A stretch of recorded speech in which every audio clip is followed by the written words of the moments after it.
নিজের গ্রাম ফেনী, নোয়াখালীতে ত্রাণ দিলেন নায়িকা বুবলী।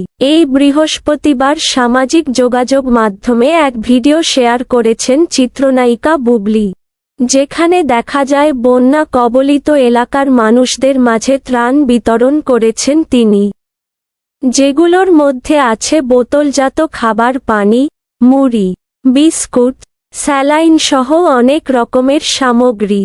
ছবি ও ভিডিও শেয়ার করে বুবলী লিখেছেন, বন্যার্ত মানুষগুলোকে কাছ থেকে দেখে কষ্টগুলো আরও দ্বিগুণ অনুভব হলো।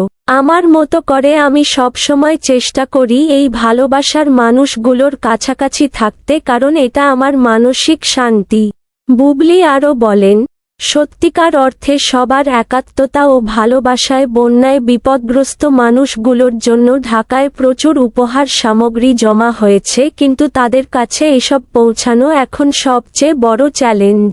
কারণ বন্যার পানিতে যোগাযোগ ব্যবস্থার খুব নাজুক অবস্থা গ্রামের দিকে।